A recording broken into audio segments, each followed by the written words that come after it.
ठीक है, शुरू हो जाए। आइए यहाँ पर। और किस युद्ध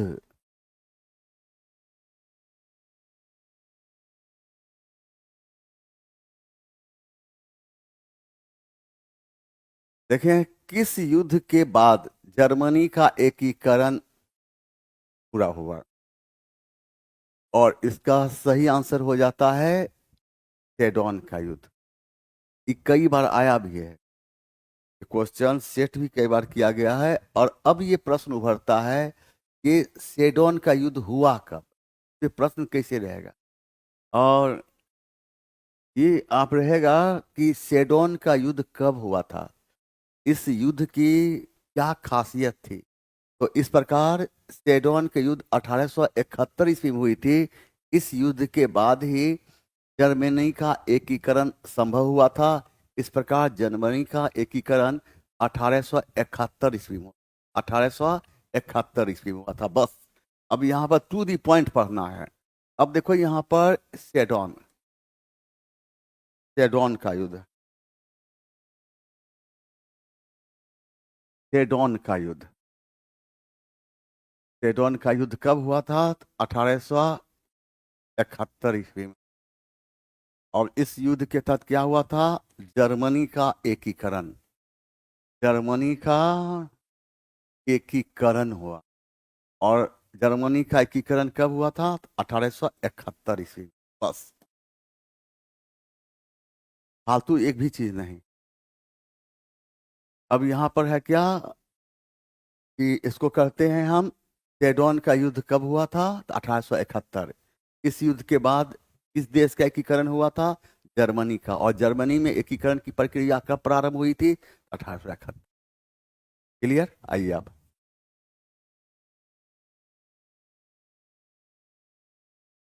इस्लाम में डैश किसी व्यक्ति द्वारा प्रति वर्ष कमाए जाने वाले कुल धन के उस हिस्से को क्या कहा जाता है जिसे वह धर्मार्थ व्यय करता है?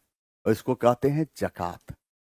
जकात याद रखना चाहिए कि फिरोज शाह तुगलक ने जकात नामक कर लगाया था। यह जकात नामक कर धनी मुसलमान से लिया जाता था, जो उसकी आय का 2.5% होता था। और इससे जो आमदनी होती थी उसे गरीब मुसलमानों पर खर्च किया जाता था। अब देखें यहाँ पर जकात क्या है।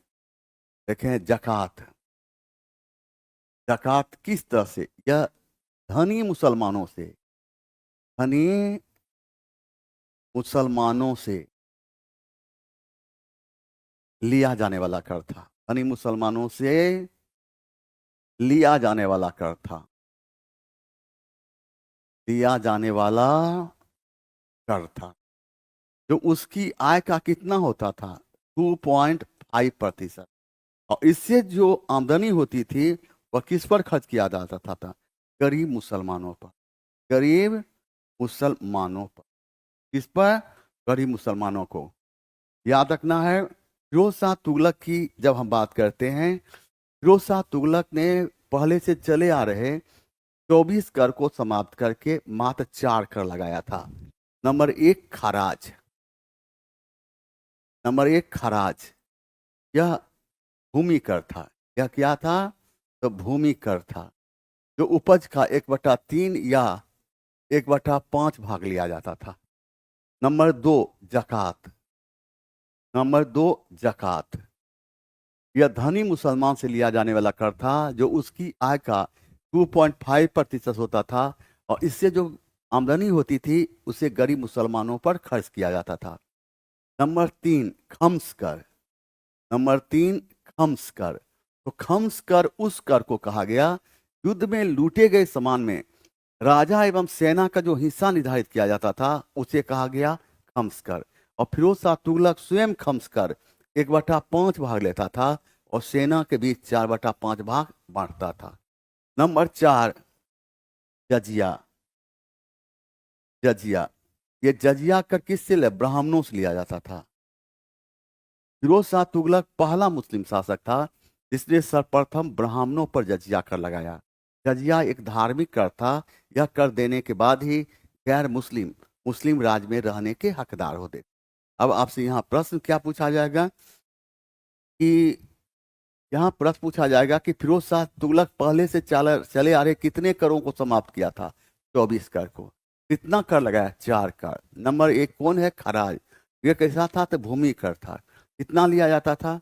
तो उपज का 1/3 या 1/5 भाग। नंबर 2 जकात। ये किस तरह का कर था? जकात यह धनी मुसलमान से लिया जाने वाला कर था, जो उसकी आय का 2.5% होता था, और इससे जो आमदनी होती थी उसे गरीब मुसलमानों पर खर्च किया जाता। जजिया कैसा था? अब ये खम्स कर कौन कर है? तो युद्ध में जो सामान लूटा गया, लूटे गए सामान में राजा एवं सेना का जो हिस्सा होता था, उसे खम्स कर कहा गया। और खम्स कर कितना लेता फिरोज शाह तुगलक?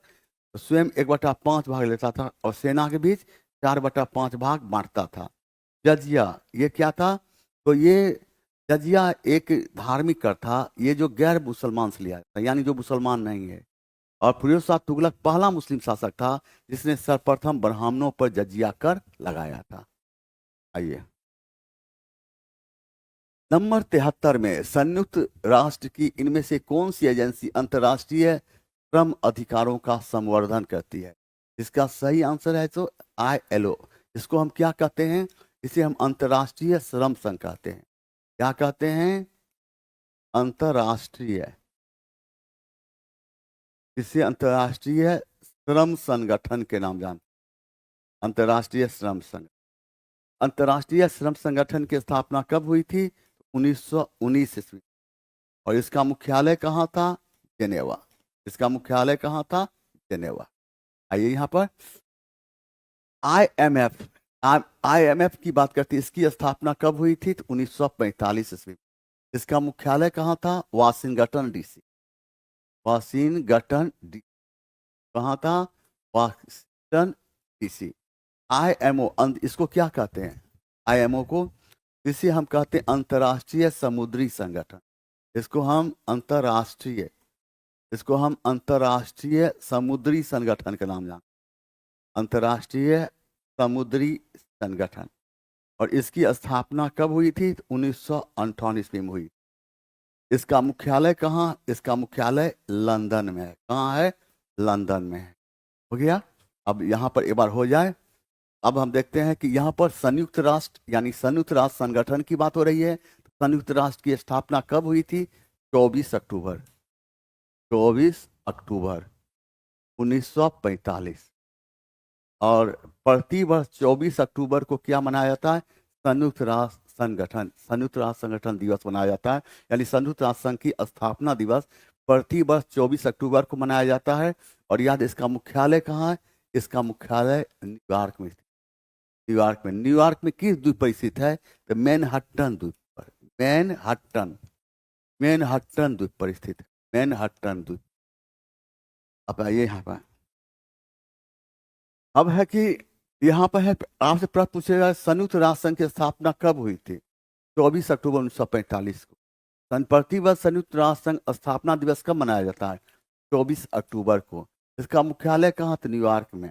किस द्वीप पर स्थित है? तो मैनहट्टन द्वीप पर स्थित है। अब यहाँ पर देखते हैं IMF, इंटरनेशनल मॉनेटरी फंड, अंतर्राष्ट्रीय मुद्रा कोष कहते हैं। इसको कहते हैं अंतर्राष्ट्रीय मुद्रा कोष। और अंतर्राष्ट्रीय मुद्रा कोष की स्थापना 1945 में हुई थी और इसका मुख्यालय कहाँ? वाशिंगटन DC में। ILO इसे अंतर्राष्ट्रीय श्रम संगठन कहते हैं। और इसकी स्थापना कब हुई? 1919 में। इसका मुख्यालय कहाँ था? जेनेवा में स्थित है। IMO इसे क्या कहते हैं? अंतर्राष्ट्रीय समुद्री संगठन। इसकी स्थापना 1958 में। मुख्यालय कहाँ था? लंदन। देखिए, वास्टिल का पतन किस तिथि को हुआ था? 14 जुलाई 1789।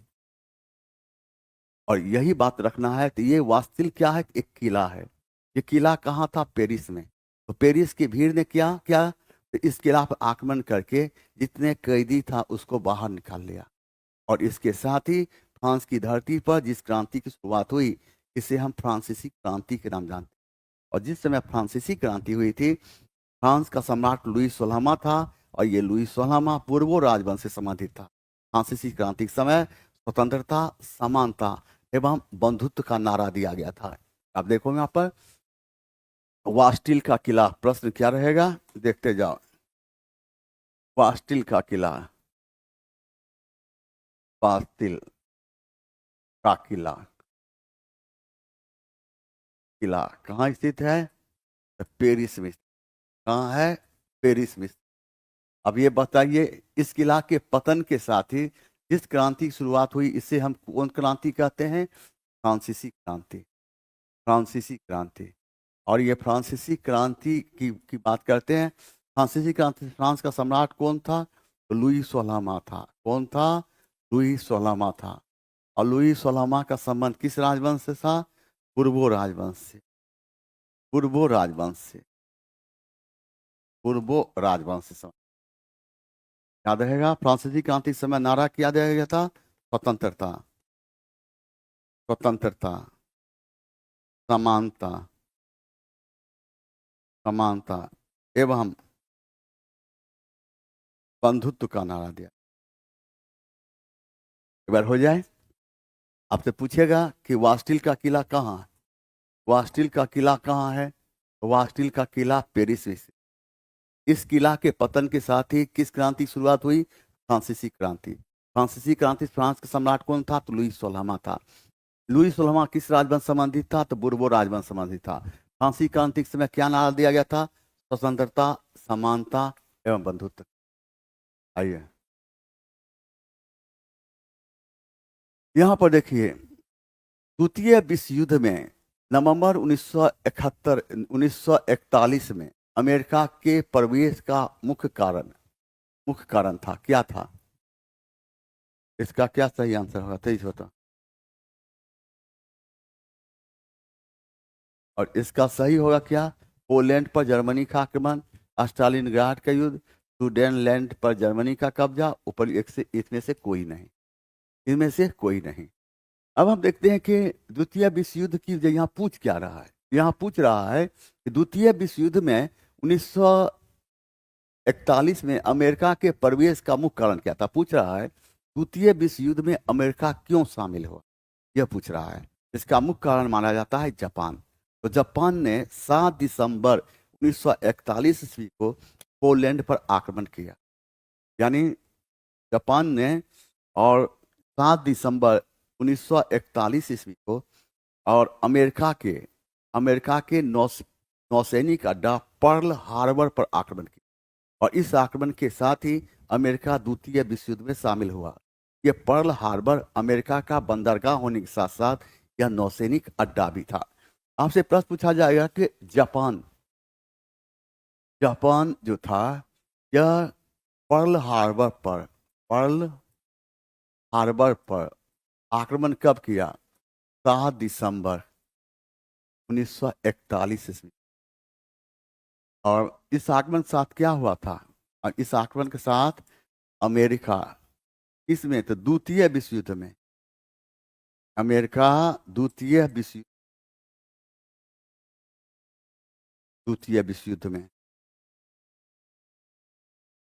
युद्ध में शामिल हुआ। अमेरिका द्वितीय विश्व युद्ध में शामिल हुआ। पर्ल हार्बर क्या था?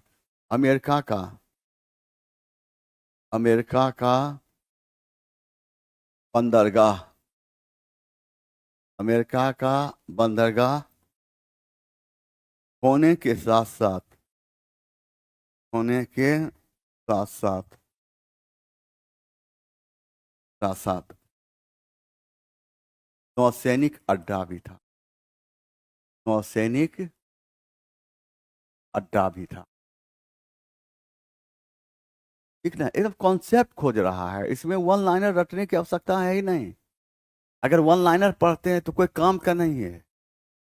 वह 4 ऑप्शन है, 4-5 ऑप्शन है, एक है एक से अधिक।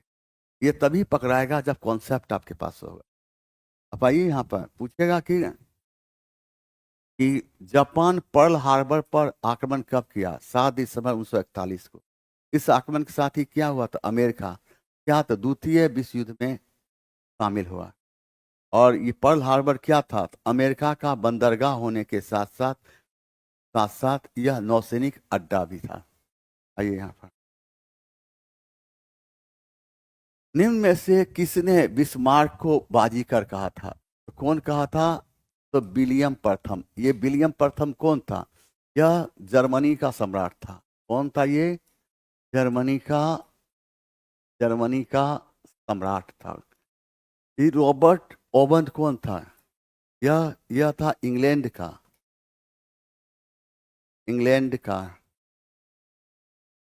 यह था इंग्लैंड का समाजवादी समाजवादी एवं दार्शनिक।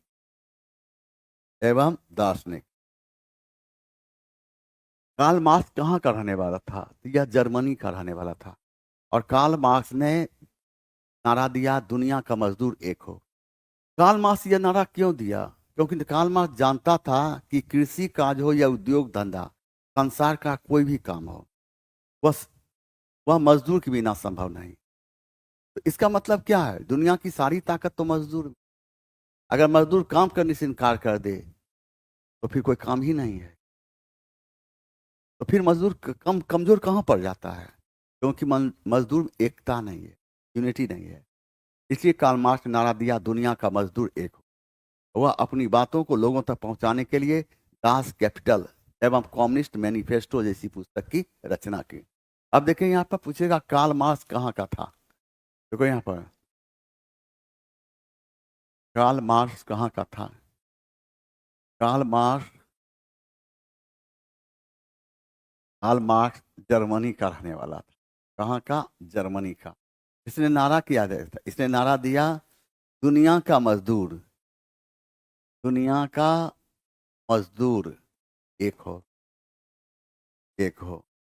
कार्ल मार्क्स ने कौन सी पुस्तक की रचना की? दास कैपिटल दास कैपिटल एवं कम्युनिस्ट मैनिफेस्टो जैसी कम्युनिस्ट मैनिफेस्टो जैसी कम्युनिस्ट मैनिफेस्टो जैसी पुस्तक की रचना। अब एक बार हो जाए फिर आपसे कि ये विलियम प्रथम कौन था? तो जर्मनी का सम्राट था। पूछेगा रॉबर्ट ओवन किस देश का था? इंग्लैंड का। ये समाजवादी एवं दार्शनिक भी था। कार्ल मार्क्स कहाँ का रहने वाला था? तो यह जर्मनी का रहने वाला। ने नारा क्या दिया? दुनिया का मजदूर एक हो। कार्ल मार्क्स ने कौन सी पुस्तक की रचना की? दास कैपिटल एवं कम्युनिस्ट मैनिफेस्टो जैसी।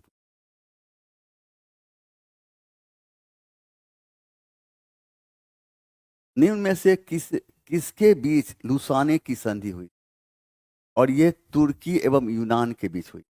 अब प्रश्न उभरता है, ये लुसाने, यह जगह कहाँ है? यह जगह कहाँ है? स्विट्जरलैंड। स्विट्जरलैंड। अब है कि ये लुसाने की संधि कब हुई थी? 1923 ईस्वी में। और किन दो देश के बीच हुई थी? तो तुर्की एवं यूनान। तुर्की एवं यूनान के बीच। तुर्की एवं यूनान। आपसे प्रश्न पूछा जाएगा, इन्हीं में से किसके बीच लुसाने की संधि हुई? तो तुर्की एवं यूनान।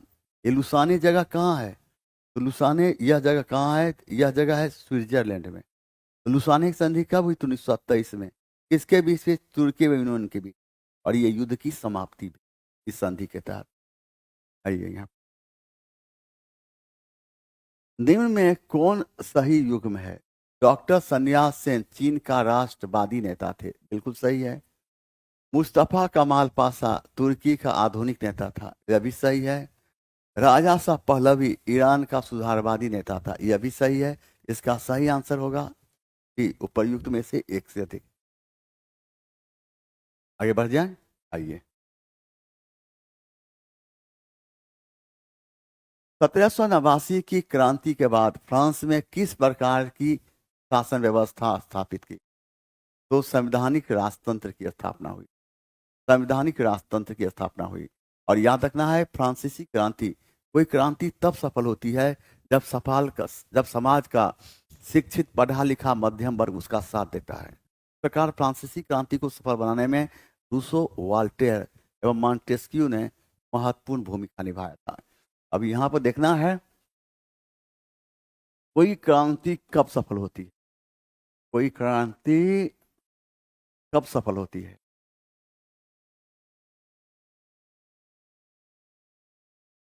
कब सफल होती?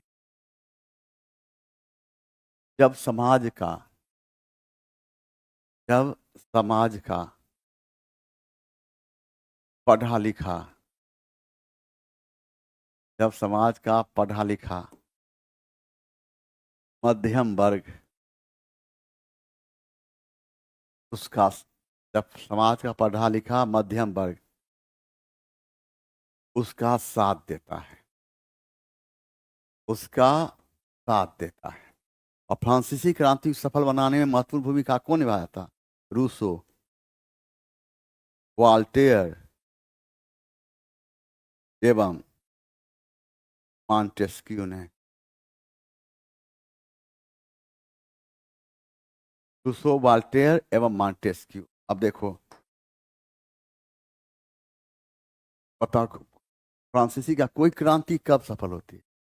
कोई क्रांति तब सफल होती है जब समाज का पढ़ा लिखा जब समाज का पढ़ा लिखा मध्यम वर्ग का साथ देता है।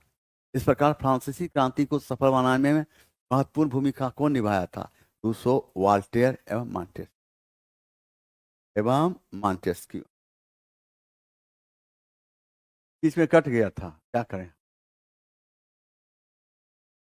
देखो, अमेरिका द्वारा जापान के हिरोशिमा शहर पर किस तिथि को परमाणु बम गिराया गया था? हिरोशिमा, 6 अगस्त 1945। द्वितीय विश्व युद्ध के समय अमेरिका ने जापान के हिरोशिमा पर 6 अगस्त 1945 ईस्वी और लिटिल बॉय नामक एटम बम गिराया था। तो वहीं अमेरिका ने जापान के नागासाकी पर 9 अगस्त 1945 से फैटमैन नामक एटम बम गिराया। आइए यहाँ,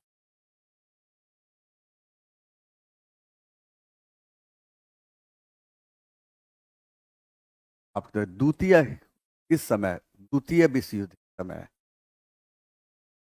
द्वितीय विश्व युद्ध के समय कौन? अमेरिका।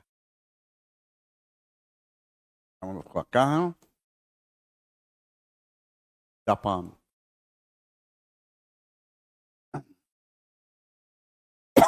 जापान के कहाँ? हिरोशिमा। कब? तो 6 अगस्त 1945 से। कौन सा? लिटिल बॉय, लिटिल बॉय नामक एटम बम गिराया। एटम बम गिराया।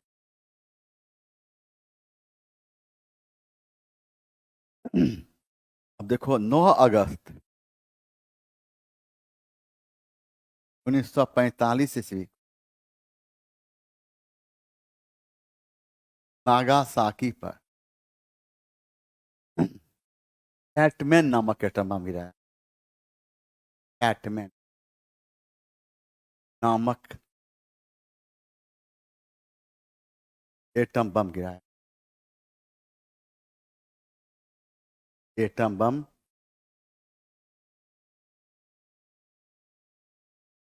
अब यहां पर देखिए क्या है।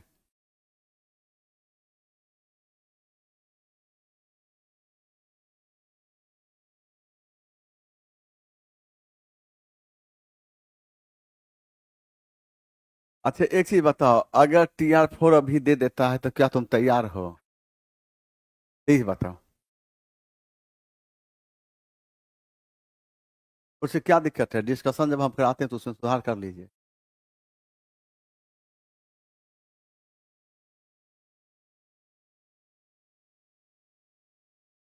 ठीक ना? तो हम हैं तो सुधार कर लेना है। क्या दिक्कत? नॉलेज किसको कहते हैं? गलत को सही कर ले। अब आप इस चीज को पकड़ने लगे हैं तो ये आपकी नॉलेज हुई, और हमें इस बात की खुशी। रही बात हमारी, तो हम जब डिस्कशन कराते हैं तो उसमें सुधार कर लेना है। ये छोटी छोटी बात के लिए टेंशन लोगे तो फिर पढ़ोगे क्या? आओ यहाँ पर। अब देखो, कब? तो द्वितीय विश्व युद्ध। द्वितीय विश्व युद्ध के समय कौन था? अमेरिका। कहाँ था? जापान। जापान की हिरोशिमा पे एटम बम कब गिराया? 6 अगस्त 1945 को। उसका क्या नाम था? Little boy. और नमक एटम बम गिराया था। और 9 अगस्त 1945 में कहाँ था? नागासाकी पर। कौन सा एटम बम गिराया था? फैटमैन नामक एटम बम गिरा। आइए इसको देखिए, SST प्लस GS, इसको लेने का प्रयास करिए, इसके बारे में समझिए। अगर आपको अच्छा लगता है तो इसे ले लेना है। आइए, सिंधु घाटी सभ्यता की खोज निकालने में जिन दो भारतीयों का नाम जुड़ा है वे कौन है? तो राखाल दास बनर्जी एवं दयाराम। याद रखना है कि दयाराम साहनी की बात करते हैं तो दयाराम साहनी ने, और हड़प्पा का उत्खनन का, दयाराम दयाराम साहनी ने 1921 ईस्वी, हड़प्पा का उत्खनन का दयाराम साहनी ने 1921 जॉन मार्शल के निर्देशन प्रारंभ किया। मोहनजोदड़ो की खोज 1922 ईस्वी राखाल दास बनर्जी ने किया था। मोहनजोदड़ो का अर्थ लगाया गया है। मोहनजोदड़ो का अर्थ होता है मृतकों का टीला। और मोहनजोदड़ो को हम सिंध के नकलिस्तान या बाग के नाम से भी जानते हैं। मोहनजोदड़ो को सिंध का नकलिस्तान या बाग इसलिए कहा गया क्योंकि पहले मोहनजोदड़ो काफी हरा भरा, इसलिए मोहनजोदड़ो को सिंध का बाग या सिंध का नकलिस्तान कहा गया। मोहनजोदड़ो को मृतकों का टीला इसलिए कहा गया क्योंकि मोहनजोदड़ो के उत्खनन से मानव नरकंकाल के ढेर ही ढेर प्राप्त हुए हैं, इसलिए मोहनजोदड़ो को मृतकों का टीला कहा गया। अब देखिए, हड़प्पा का उत्खनन कार्य। हड़प्पा हड़प्पा का उत्खनन कार्य कब? 1921 ईस्वी। कौन? दयाराम साहनी ने। दयाराम साहनी ने जॉन मार्शल के निर्देशन प्रारंभ किया। जॉन मार्शल के निर्देशन प्रारंभ किया। मोहनजोदड़ो की बात करते हैं। मोहनजोदड़ो मोहनजोदड़ो का अर्थ क्या होता है? मृतकों का टीला। क्या होता है? मृतकों का। मोहनजोदड़ो को किस नाम जानते हैं? सिंध का नकलिस्तान। मोहनजोदड़ो को हम सिंध का नकलिस्तान या सिंध के या सिंध के बाग के नाम से, बाग के नाम से जानते हैं, नाम से जानते हैं।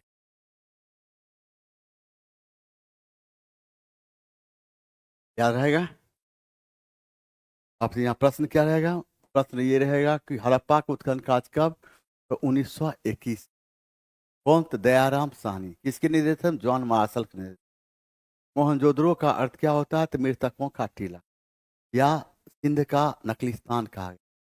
तो सिंध के बाग, सिंध के नकलिस्तान या मोहनजोदड़ो को हम सिंध के नकलिस्तान या सिंध के बाग के नाम से भी जानते हैं। यहाँ देखिए, मानव आत्मा का एक शरीर से दूसरे शरीर में गमन इस वैदिक साहित्य का विश्वास है। 23 से 23 बताना है। इसका सही आंसर क्या होगा? 23 इसका आंसर बताइए। 23 से।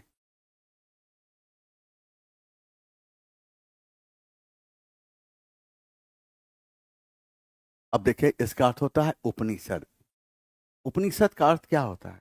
उपनिषद का ठीक है, हम आपकी मैसेज पढ़ते हैं।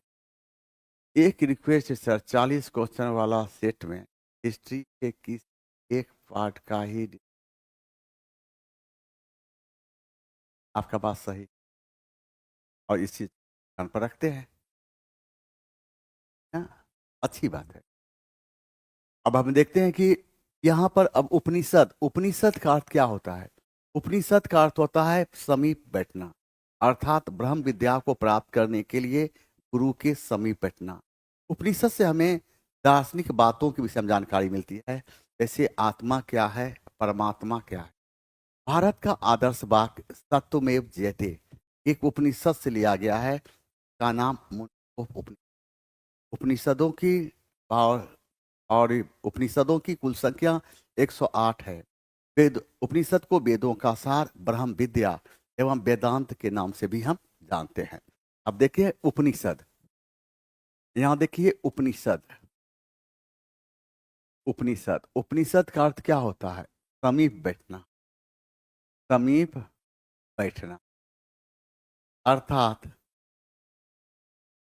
ब्रह्म विद्या को, अर्थात ब्रह्म विद्या को प्राप्त करने के लिए गुरु के समीप बैठना, गुरु के समीप बैठना।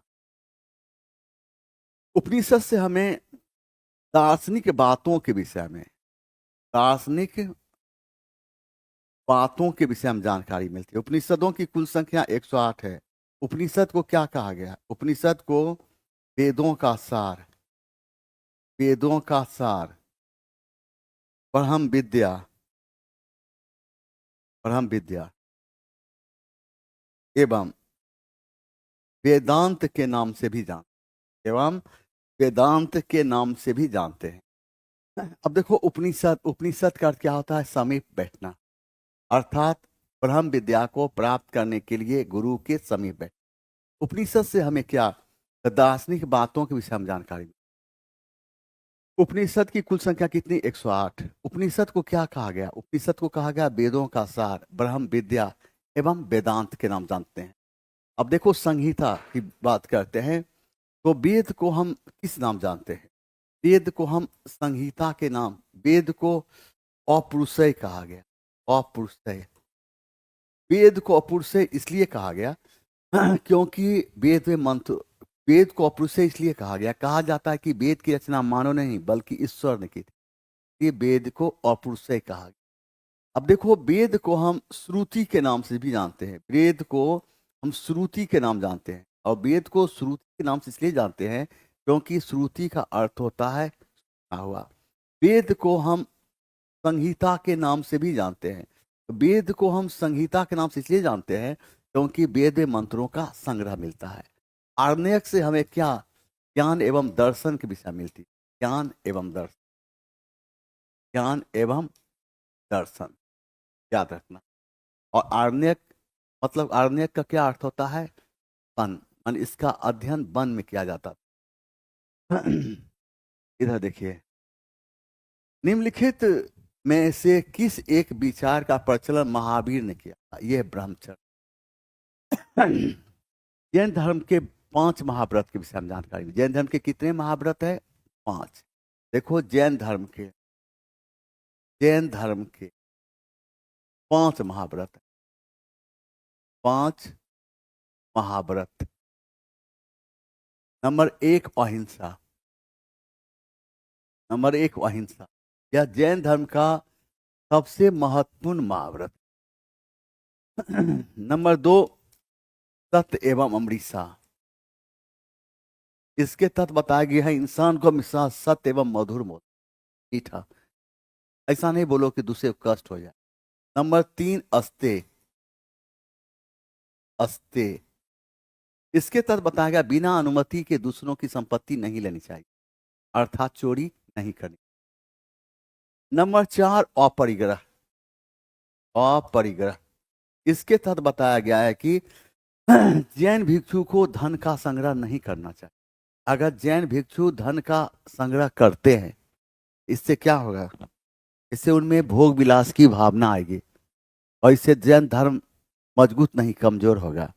नंबर 5 ब्रह्मचर्य। नंबर 5 में ब्रह्मचर्य, ब्रह्मचर्य। इसके तहत यह बताया गया है, आचरण वैसा ही करो जैसा गुरु ने बताया। इस प्रकार 4 महाव्रत में 5वां महाव्रत ब्रह्मचर्य महावीर स्वामी ने जोड़ा था। आइए आप, निम्नांकित में से बौद्ध धर्म किसकी हिमायत करता है? तो मध्यम मार्ग याद रखना है। महात्मा बुद्ध ज्ञान प्राप्ति के लिए मध्यम मार्ग, और महात्मा बुद्ध ज्ञान प्राप्ति के लिए मध्यम मार्ग को अपनाया था। और महात्मा बुद्ध को ज्ञान की प्राप्ति बोध गया में निरंजना नदी के तट पर एक पीपल वृक्ष के नीचे हुई थी। इस प्रकार महात्मा बुद्ध को ज्ञान की प्राप्ति जिस जगह पर हुई, उस जगह को पूरी दुनिया में बोध गया के नाम जाना जाता है। महात्मा बुद्ध को ज्ञान की प्राप्ति जिस नदी के तट पर हुई, उसे हम निरंजना नदी के नाम जानते हैं। और निरंजना नदी को ही हम फल्गु नदी के नाम जानते हैं। याद रखना है, जिस पीपल वृक्ष के नीचे बुद्ध को ज्ञान की प्राप्ति हुई, उस पीपल वृक्ष को हम बोधि वृक्ष के नाम जानते हैं। ज्ञान प्राप्ति के बाद सिद्धार्थ बुद्ध कहलाए। और बुद्ध का अर्थ होता है प्रकाशमान, इसलिए बुद्ध को एशिया का प्रकाश पुंज कहा गया, यानी लाइट ऑफ एशिया। अब देखना है, महात्मा बुद्ध की बात करते हैं। महात्मा बुद्ध, महात्मा बुद्ध ज्ञान प्राप्ति के लिए कौन सा मार्ग अपनाया था? मध्यम मार्ग, मध्यम मार्ग। महात्मा बुद्ध को ज्ञान की प्राप्ति कहाँ? तो बौद्ध गया, बौद्ध गया। कहाँ? निरंजना नदी के तट पर, निरंजना नदी के तट पर एक बोधि वृक्ष के नीचे, एक बोधि वृक्ष के नीचे हुई थी, बोधि वृक्ष के नीचे। और एक बोधि वृक्ष के नीचे। निरंजना नदी को हम किस नाम जानते हैं? निरंजना नदी को हम फल्गु नदी के नाम जानते हैं। बोधि वृक्ष को वर्तमान समय में हम किस नाम? और पीपल वृक्ष को ही हम बोधि वृक्ष कहा गया। या था ज्ञान प्राप्ति के बाद सिद्धार्थ क्या कहलाए? ज्ञान प्राप्ति के बाद सिद्धार्थ बुद्ध कहलाए। ज्ञान प्राप्ति के बाद सिद्धार्थ बुद्ध कहलाए। इसलिए बुद्ध को क्या कहा गया? एशिया का, बुद्ध को एशिया का, एशिया का प्रकाश पुंज कहा गया, एशिया का प्रकाश पुंज कहा गया। अब देखिए यहां पर क्या है, महात्मा बुद्ध ज्ञान प्राप्ति के लिए कौन सा मार्ग अपनाया था? तो महात्मा बुद्ध ज्ञान प्राप्ति के लिए मध्यम मार्ग अपनाया था। महात्मा बुद्ध को ज्ञान की प्राप्ति कहाँ? तो बौद्ध गया में। कहाँ? तो निरंजना नदी के तट पर एक पीपल वृक्ष के नीचे हुए। और याद रखना है कि जिस निरंजना नदी के तट पर बुद्ध को ज्ञान प्राप्ति हुई, उस नदी को क्या कहते हैं? तो फाल्गु नदी कहते हैं। ठीक है। और बोधि वृक्ष को किस के नाम जानते हैं? तो पीपल वृक्ष के नाम से। ज्ञान प्राप्ति के बाद सिद्धार्थ क्या कहलाए? तो बुद्ध। इसलिए सिद्धार्थ यानी बुद्ध को क्या कहा गया? एशिया का प्रकाश पुंज, यानी लाइट ऑफ एशिया। यहां देखिए, मालवा क्षेत्र पर मगध की सत्ता पर विस्तार निम्न में से किसके शासन काल में हुआ था? और ये हुआ था शिशुनाग। शिशुनाग, शिशुनाग राजवंश की स्थापना शिशुनाग ने किया था। शिशुनाग के शासन काल की सबसे महत्वपूर्ण बात यह थी, उसने अवंती जैसे शक्तिशाली राज्य को जीतकर मगध साम्राज्य की धरती में शामिल किया था। और शिशुनाग ने वैशाली को अपनी राजधानी बनाया था। याद रखना है। अब हम शिशुनाग की बात करते हैं, तो देखो यहाँ पर शिशुनाग, शिशुनाग, शिशुनाग ने किस राजवंश की स्थापना की? तो शिशुनाग राजवंश की, शिशुनाग राजवंश की स्थापना की, शिशुनाग राजवंश की। शिशुनाग के शासनकाल की महत्वपूर्ण बात क्या थी? तो उसने अवंती जैसे शक्तिशाली राज्य को जीतकर कहाँ? तो मगध साम्राज्य की धरती में शामिल किया था। शिशुनाग राजवंश की जब बात हम करते हैं, शिशुनाग ने राजधानी किसको बनाया था? तो वैशाली को बनाया था। किसको बनाया था? तो वैशाली को। अब आप इससे यहाँ प्रश्न क्या पूछा जाएगा? प्रश्न पूछा जाएगा शिशुनाग राजवंश की स्थापना कौन किया था? शिशुनाग। शिशुनाग ने किस राजवंश की स्थापना की? शिशुनाग राजवंश की। शिशुनाग ने किस जगह को जीता था? तो अवंती। और याद रखना है, अवंती को जीतकर कहाँ किस में मिलाया? तो मगध साम्राज्य में। शिशुनाग ने राजधानी किसको बनाया था? तो वैशाली को। अब हम अजातशत्रु, अजातशत्रु के इतिहास में अजातशत्रु का संबंध किस राजवंश से था? तो हर्यक राजवंश से। अजातशत्रु के इतिहास में हम कुनिक के नाम जानते हैं। अजातशत्रु प्रारंभ में जैन धर्म को मानने वाला था, लेकिन महात्मा बुद्ध के प्रभाव में आकर यह बौद्ध धर्म को मानने वाला हो गया। अब देखो, अजातशत्रु का संबंध किस राजवंश से है? तो हर्यक राजवंश से, हर्यक राजवंश से है, हर्यक राजवंश। अजातशत्रु के इतिहास में किस नाम जानते हैं? कुनिक के नाम से जानते हैं। किस नाम से? कुनिक। अजातशत्रु प्रारंभ में किस धर्म को मानने वाला था? जैन धर्म को मानने वाला था। और महात्मा बुद्ध के प्रभाव में वह किस धर्म को मानने वाला था? महात्मा बुद्ध के प्रभाव में वह बौद्ध धर्म को मानने वाला हो गया। किस धर्म को? बौद्ध धर्म को मानने वाला हो गया था। उद्यन, उद्यन की बात, यह किस राजवंश का शासक था? तो उद्यन हर्यक राजवंश का शासक था। इसने गंगा एवं सोन नदी के तट पर पाटलिपुत्र जैसे नगर का निर्माण कराकर इसे अपनी राजधानी बनाया था। उद्यन किस राजवंश का था? तो हर्यक राजवंश का शासक था। किस राजवंश का? हर्यक। और उद्यन ने कहा? तो गंगा एवं सोन नदी के तट पर, गंगा एवं सोन नदी के तट पर, सोन नदी के तट पर कौन, तो पाटलिपुत्र जैसे नगर का निर्माण कराया था। अब यहाँ पर देखना है कि अजातशत्रु के इतिहास, अजातशत्रु के संबंध किस राजवंश से था, हर्यक राजवंश से। अजातशत्रु के इतिहास में किस नाम जानते हैं, कुनिक के नाम जानते हैं। अजातशत्रु प्रारंभ में किस धर्म को मानने वाला था, जैन धर्म को मानने वाला था। लेकिन महात्मा बुद्ध प्रभाव में हुआ कौन, तो बौद्ध धर्म को मानने वाला था। हर्यक का संबंध किस राजवंश से था, उदयन का संबंध हर्यक राजवंश से। और उदयन ने क्या किया, तो गंगा एवं सोन नदी के तट पर पाटलिपुत्र जैसे नगर का निर्माण कराया था। देखिए, किस सातवाहन राजा ने पश्चिमी भारत के शक शासक रुद्रदमन प्रथम की लड़की से विवाह किया था, और वशिष्ठी पुत्र पुलमावी। अब हम देखते हैं कि सातवाहन राजवंश का शासक वशिष्ठी पुत्र पुलमावी शक राजा रुद्रदमन प्रथम का दामाद था। गौतमी पुत्र सातकर्णी को क्या कहा गया है, पश्चिम का स्वामी। क्या कहा गया, पश्चिम का स्वामी। और ये किस राजवंश का शासक था, सातवाहन राजवंश, सातवाहन राजवंश का शासक था। अब यहाँ पर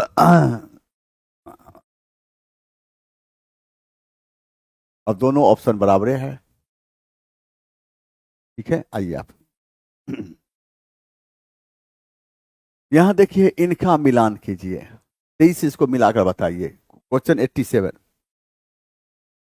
क्वेश्चन 87, 87 का क्या हो जाता है, ए हो जाता है। अब यहाँ पर मिलाइए, ताम्रलिप्ति बंगाल, बेरीगाजा गुजरात के समुद्र तट, बारबेरिकम, बारबेरिकम सिंधु बेसिन। आइए, और इसका हो जाएगा डी, अरिकामेडू क्या हो जाएगा, सी। अब इसको मिलाइए, इसका सही आंसर ए होता है। यहाँ देखिए, इनमें से कौन सत्य कथन समुद्रगुप्त के युद्ध काल से संबंधित है, जो इलाहाबाद के स्तंभ लेख पर थे। और शिलालेख द्वारा दी गई सूची और दक्षिणापथ के 12 राज्यों को सम्मिलित करती है, जिनके राजा हार गए थे पर फिर से स्थापित कर दिया गया। सही है। इसमें आर्यावर्त के 9 राजाओं के नाम हैं, जिन्हें जड़ से उखाड़ फेंका था और जिनके राज संलग्न कर लिए गए। सही है। यह सूची 5 सीमावर्ती राज्य, 9 गणतंत्र और कुछ जंगली, जिसके राजाओं को गुप्त अधिकार मानना पड़ा, या तो मिलिट्री द्वारा या बलपूर्वक अपने अधीन द्वारा। इसका सही आंसर हो जाएगा उपरयुक्त में से एक से अधिक। अंत में इस सूची में शक, कुषाण द्वीप राज्यों के राजा आते थे, जिनके प्रदेश समुद्रगुप्त द्वारा अपने अधीन कर लिया गया। इसका सही आंसर डी, उपर्युक्त में से एक से अधिक। समुद्रगुप्त की बात करते हैं तो समुद्रगुप्त को हम इतिहास में कविराज के नाम जानते हैं। समुद्रगुप्त के सिक्का पर उसे बीना बजाते हुए दिखाया गया है। इस प्रकार हम कह सकते हैं समुद्रगुप्त गुप्त राजवंश का पहला शासक था जिसकी रुचि संगीत में थी। अब देखो, समुद्रगुप्त, समुद्रगुप्त की बात करते हैं। समुद्रगुप्त, समुद्रगुप्त के राजकवि का नाम हरिसेन था। हरिसेन, हरिसेन ने प्रयाग प्रशस्ति की रचना, प्रयाग प्रशस्ति की रचना रचना संस्कृत के जिस मिश्रित शैली में की, उसे चंपू शैली कहा गया, उसे चंपू शैली कहा गया। समुद्रगुप्त इतिहास में किस नाम जानते हैं, कविराज के नाम जानते हैं। उसके सिक्का पर क्या बजाते हुए दिखाया गया है, बीना बजाते हुए दिखाया गया। क्या बजाते हुए दिखाया गया, बीना बजाते हुए दिखाया गया। अभी यहाँ पर देखिए क्या है, यहाँ पर समुद्रगुप्त के राजकवि का क्या नाम था, समुद्रगुप्त के राजकवि का नाम हरिसेन। हरिसेन ने किसकी, प्रयाग प्रशस्ति की रचना, और संस्कृत के जिस शैली में की उसे क्या कहा गया, चंपू शैली। समुद्रगुप्त को इतिहास में किस नाम से नाम जानते हैं, कविराज के नाम जानते हैं। और इसके सिक्का पर क्या बजाते हुए दिखाया गया, तो बीना। आइए यहाँ देखिए, अलाउद्दीन ने किया, उसने आवश्यक वस्तुओं के दाम घटाए, उन सामानों के लिए एक अलग अलग बाजार स्थापित किया। सही है, सही है। सभी मध्यस्थों को हटाकर राज्य की भूमि राजस्व मांग को घटाया।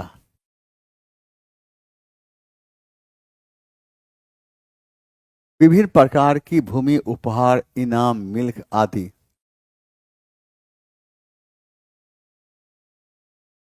आदि, ये सही है। और राज्य के युद्ध के लूट के मामले में हिस्से को 80% घटाकर 20% कर दिया, यह सही है।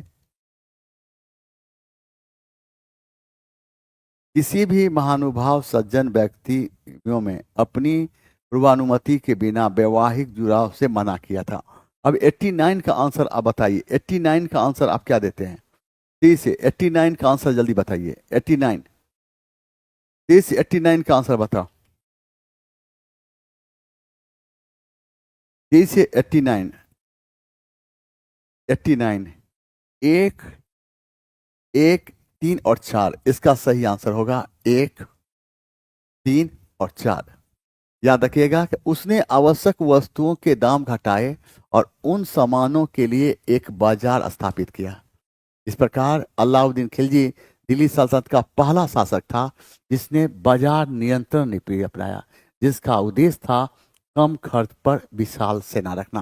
देखिए यहाँ पर स्टार देखा, अलाउद्दीन खिलजी, अलाउद्दीन खिलजी, अलाउद्दीन खिलजी, अलाउद्दीन खिलजी ने बाजार नियंत्रण नीति अपनाया, बाजार नियंत्रण नीति अपनाया, अपनाया, जिसका उद्देश्य, जिसका उद्देश्य,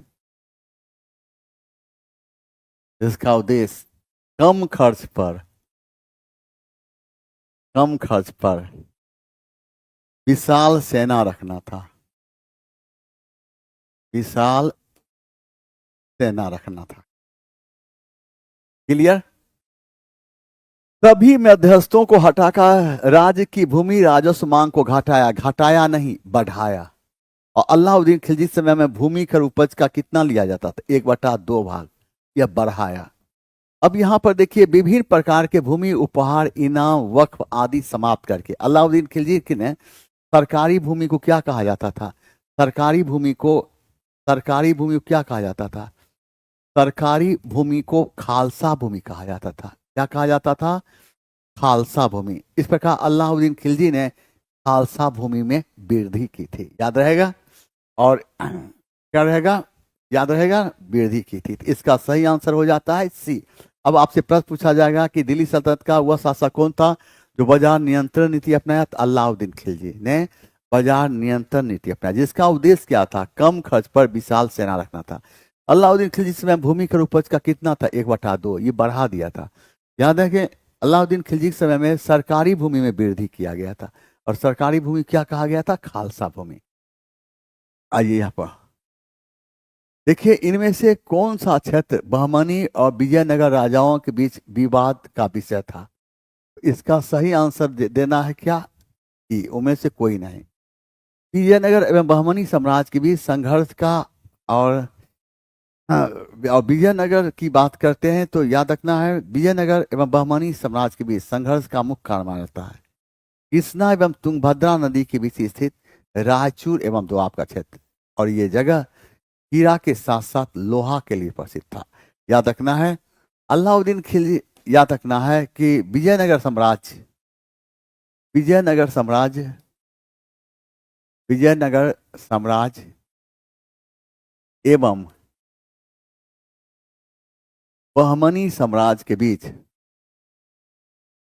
बहमनी साम्राज्य के बीच बीच संघर्ष का,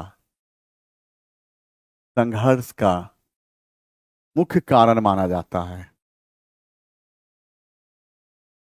कारण माना जाता है, जाता है कृष्णा एवं, कृष्णा एवं तुंगभद्रा नदी के बीच, नदी के बीच स्थित, स्थित रायचूर एवं दोआब का क्षेत्र था। रायचूर एवं दोआब का क्षेत्र था। यह क्षेत्र,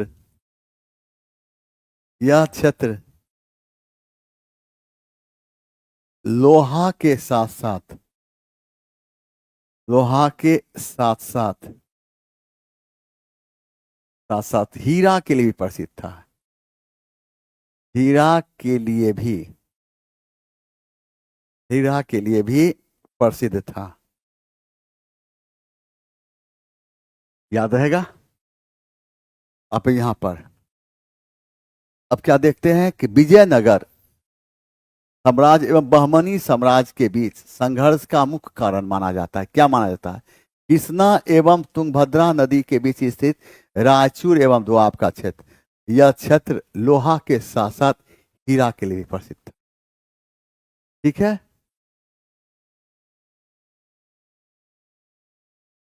और यहाँ पर देखिए सूची 1 सूची 2 को सुमेलित करें तथा नीचे दिए कुछ सही उत्तर चुनें। आइए 23 इसके आंसर बताएं। 91,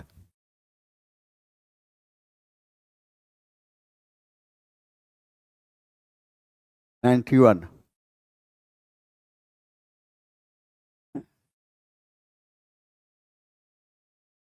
याद रखिए। आदिल शाही बीजापुर, कुतुब शाही गोलकुंडा, निजाम शाही हैदराबाद, तरकी शाही जौनपुर। सही आंसर बी। किसकी पेशवाई में मराठा षड्यंत्र शुरू हुआ और कुछ मराठा प्रमुखों ने स्वयं को भारत के विभिन्न भागों में खाई में गिरा पाया? 23 से 23 इस आंसर का जवाब दें।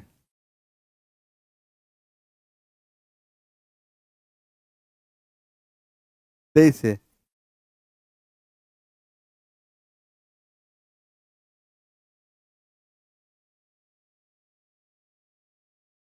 23 से। और इसका सही आंसर बी होगा, बी। बाजीराव प्रथम की बात करते हैं। बालाजी बाजीराव, बालाजी बाजीराव किस नाम जानते हैं? तो नाना साहब के नाम से, नाना साहब। बालाजी बाजीराव को नाना साहब के नाम जानते हैं। और नाना साहब के समय में मराठा साम्राज्य का सबसे अधिक विस्तार हुआ था। मराठा साम्राज्य का, मराठा साम्राज्य का, मराठा साम्राज्य का सबसे अधिक, सबसे अधिक, सबसे अधिक विस्तार हुआ था, विस्तार हुआ था। बाजीराव प्रथम एक मराठा परिसंघ की स्थापना की। बाजीराव प्रथम एक मराठा परिसंघ की स्थापना जिसमें शामिल थे। बाजीराव प्रथम एक मराठा परिसंघ की स्थापना की थी जिसमें शामिल थे।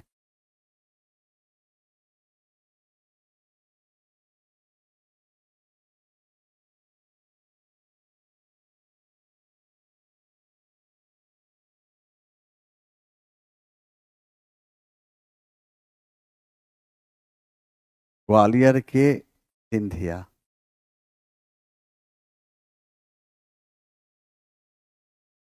बड़ौदा के, बड़ौदा के गायकवाड़।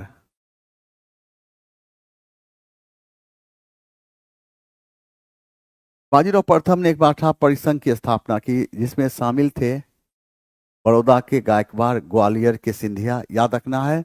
और उसमें पेशवा शामिल थे। बाजीराव प्रथम को, इसने बाजीराव प्रथम 1737 ईस्वी में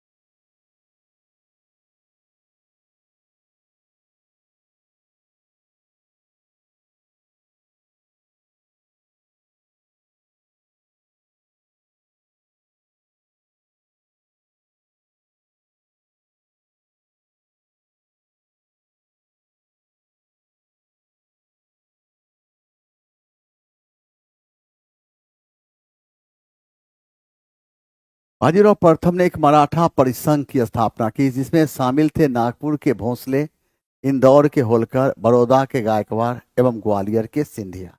अब यहाँ पर एक बार और हो जाए, यहाँ पर हो जाता है कि हम देखते हैं कि बालाजी बाजीराव के इतिहास में किस नाम जानते हैं? नाना साहब से नाम।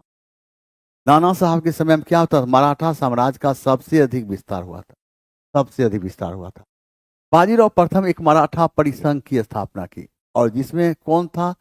नागपुर के भोंसले, इंदौर के होलकर, बड़ौदा के गायकवाड़ एवं ग्वालियर के सिंधिया। आइए यहाँ पर, यहाँ देखिए सूची 1 को सूची 2 के साथ इसको मिलाइए। 23 question number 93, question number 93, question number 93 का ए। अब देखो ए, सेमल की लड़ाई कब हुई थी? ये सेमल की लड़ाई कब हुई थी? शेर शाह एवं मारवाड़ के मालदेव के बीच। बिलग्राम की लड़ाई कब हुई थी? शेर शाह और हुमायूं के बीच। घाघरा की युद्ध किसके बीच हुई थी? बाबर एवं मोहम्मद लोधी के नेतृत्व में हुई थी। खानवा के युद्ध किसके बीच में हुई थी? खानवा के युद्ध बाबर में राणा संगा के बीच हुई। पानीपत की पहली लड़ाई की हुई, इसके बीच हुई थी। इस प्रकार सेमल की लड़ाई कब हुई थी? 1944 ईस्वी में, 1944 ईस्वी में। बिलग्राम का युद्ध कब हुआ था? और 17 मई 1540। घाघरा के युद्ध कब होता था? 29 जनवरी।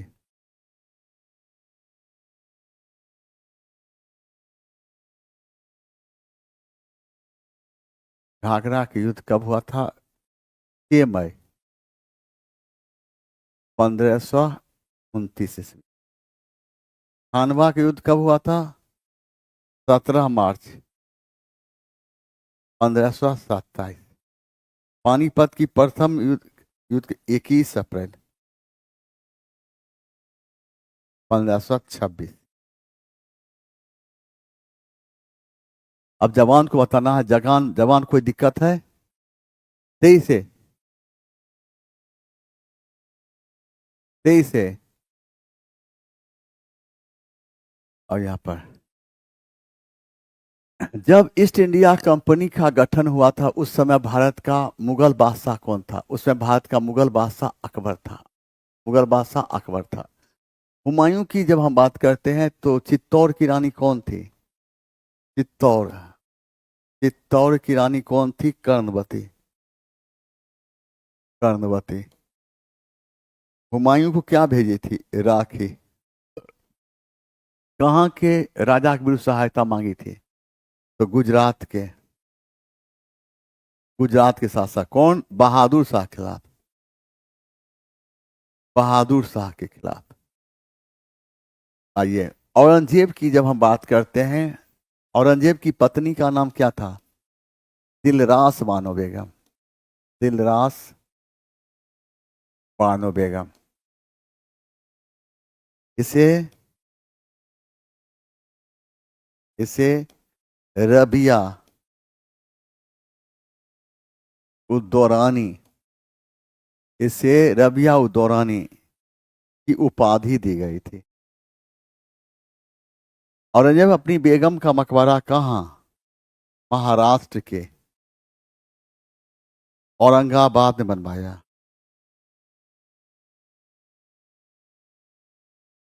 इसे हम किस नाम जानते हैं? इसे हम बीबी का मकबरा एवं द्वितीय ताजमहल के नाम से भी जानते हैं। द्वितीय ताजमहल। आइए यहाँ पर, अब देखो हुमायूं की बात करते हैं तो हुमायूं को राखी कौन भेजा? चित्तौड़ की रानी, क्या नाम था? कर्णवती। हुमायूं को राखी भेजी। ये कर्णवती जो जो राखी हुमायूं को भेजी, किसके सहायता के विरुद्ध? गुजरात के शासक बहादुर शाह के विरुद्ध सहायता के लिए हुमायूं को राखी भेजी, हमें मदद कीजिए। अब यह औरंगजेब की पत्नी का क्या नाम था? दिलरास बानो बेगम। इसे कौन सी उपाधि दी गई थी? इसे रबिया उद्दौरानी की उपाधि दी गई। और याद रखना है, और औरंगजेब अपनी बेगम का मकबरा महाराष्ट्र के कहाँ? औरंगाबाद में बनवाया। इसे हम क्या कहते हैं? इसे हम बीबी का मकबरा एवं द्वितीय ताजमहल के नाम से भी जानते हैं। यहाँ देखिए, भारत में ईस्ट इंडिया कंपनी की सफलता का राज क्या था? तो भारत में राष्ट्रीय भावना की कमी। सही है। कंपनी की सेना को पश्चिमी प्रशिक्षण मिला था, उनके पास आधुनिक हथियार थे। सही है। भारतीय सैनिकों में राष्ट्रीय भावना का अभाव था, जिसके फलस्वरूप कोई जो उन्हें अच्छा वेतन दे उसकी सेवा में लग सकता था। सही है। इसका सही आंसर क्या हो? उपर्युक्त में से एक से अधिक, डी। आइए, यहाँ देखिए, रंजीत सिंह ने सुप्रसिद्ध कोहिनूर हीरा किससे प्राप्त किया? शाह शुजा से। अफगानिस्तान के शासक, अफगानिस्तान अफगानिस्तान के शासक शाह शुजा से कोहिनूर हीरा प्राप्त। रंजीत सिंह वंश का अंतिम शासक, रंजीत सिंह का उत्तराधिकारी कौन था? खड़क सिंह। खड़क सिंह। और रंजीत सिंह वंश का अंतिम शासक कौन था? दिलीप सिंह। कौन था? दिलीप सिंह। दिलीप सिंह। अब यहाँ पे देखिए, हम देखते हैं कि शाह शुजा कहाँ का था? तो अफगानिस्तान का शासक था। और रणजीत सिंह का उत्तराधिकारी खड़क सिंह, और रणजीत सिंह वंश का अंतिम शासक दिलीप सिंह। यहां देखिए, सूची को मिलाइए, इसको मिलाकर बताइए। 97, 97 का क्या होगा? 3 से।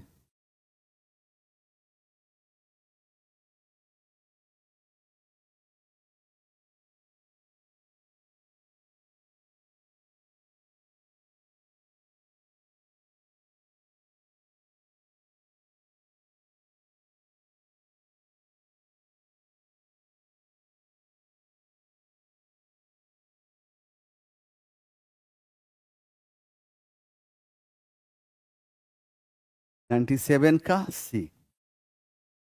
अब देखें, दिल्ली, दिल्ली का कौन? निकलसन। कानपुर, कानपुर का कौन? मेजर हैपलॉक। लखनऊ, लखनऊ का कौन? कैंपबेल। झांसी, झांसी का कौन? हीरोज। इलाहाबाद का कौन? कर्नल नील।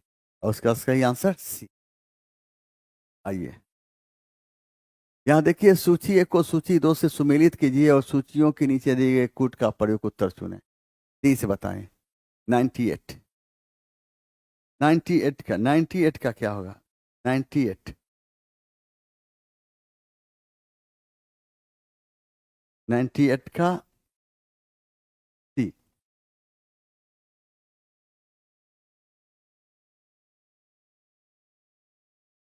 दिया ही नहीं। वीर सावरकर क्या दिया था? Indian war of independence. Ashok Mehta क्या लिखा था? 1857 का great replace. S N Sen 1857। Majumdar, इसको मिला लीजिए। और ये सी 89, 98 का सी। इसका आंसर होगा सी। किसके शासनकाल के दौरान सती निषेध अधिनियम 1829 पारित हुआ? किसके समय में? तो लॉर्ड विलियम बेंटिंग समय में। यह कानून सर्वप्रथम कब लागू हुआ था? तो बंगाल की धरती पर। और ये कानून सर्वप्रथम कहाँ लागू हुआ था? बंगाल की धरती, बंगाल। डलहौजी का, डलहौजी शासन काल में क्या हुआ था? एक सार्वजनिक निर्माण विभाग की स्थापना की गई। एक सार्वजनिक निर्माण विभाग की स्थापना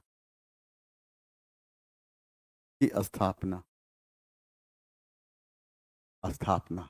लॉर्ड कैनिंग, लॉर्ड कैनिंग के समय में क्या है? मुंबई, मुंबई।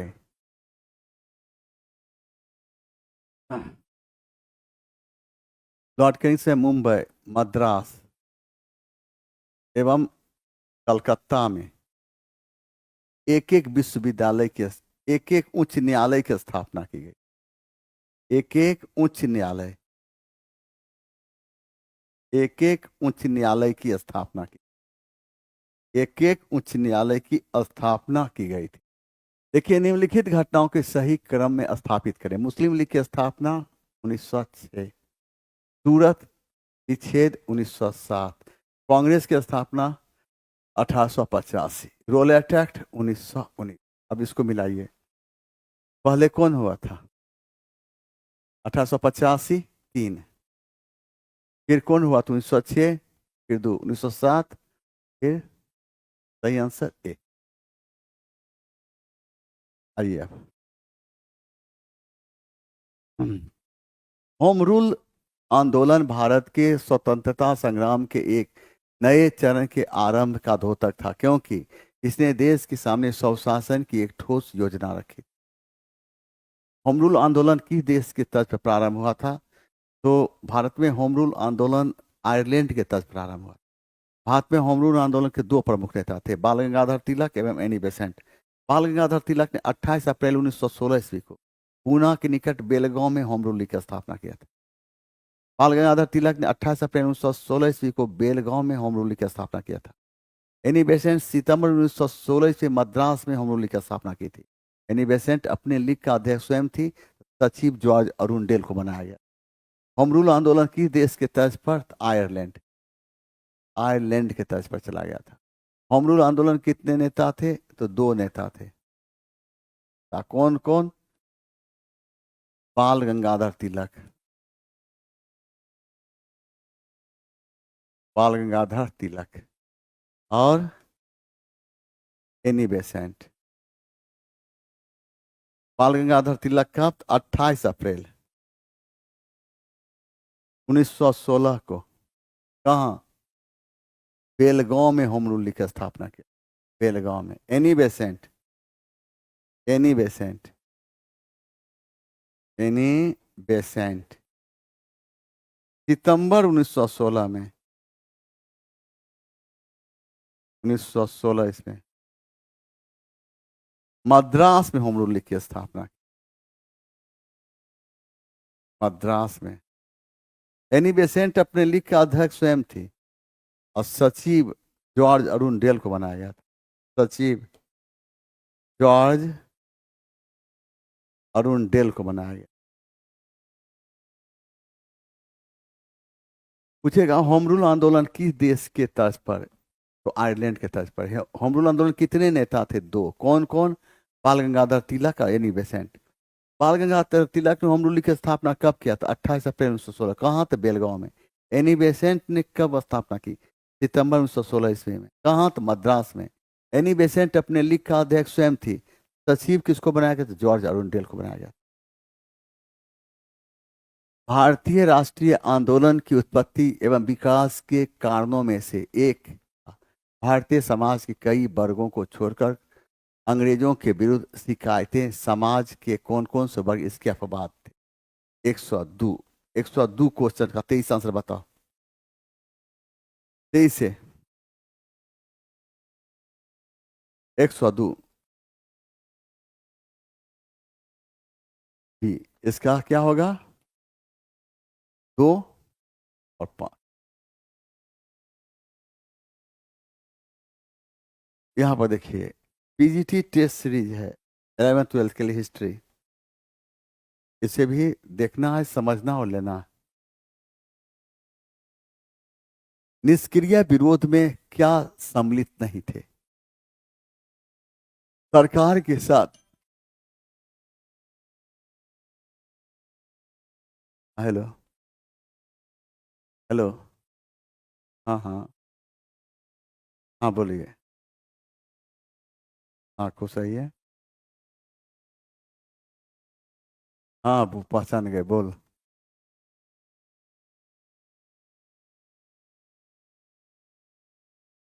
हम्म। अच्छा, अभी लाइव है, बाद में बात करते हैं।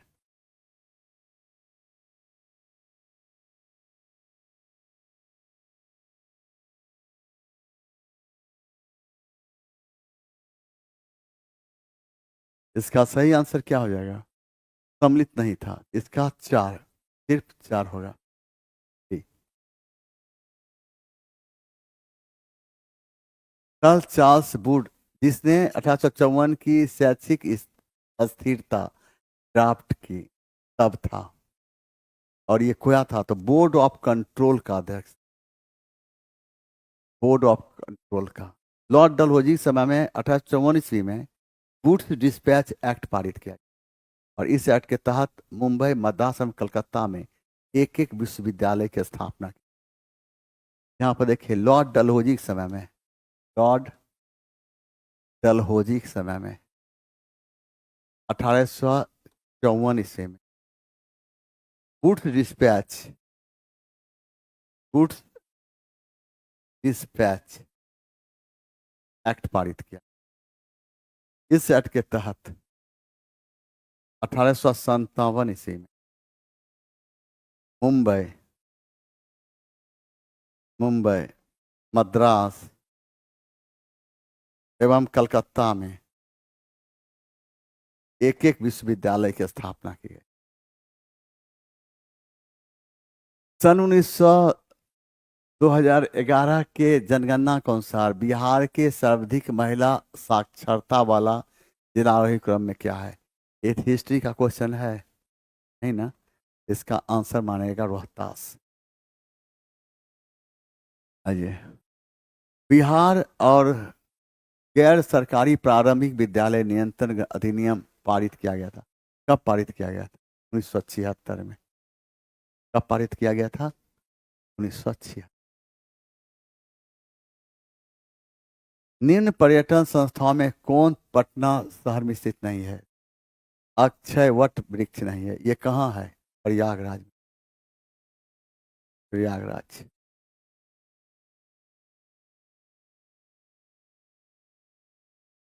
वह प्रथम भारतीय जिसने हाउस ऑफ लॉर्ड्स और प्रीवी काउंसिल हेतु सदस्यता प्रदान की गई थी, सचिदानंद सिंह।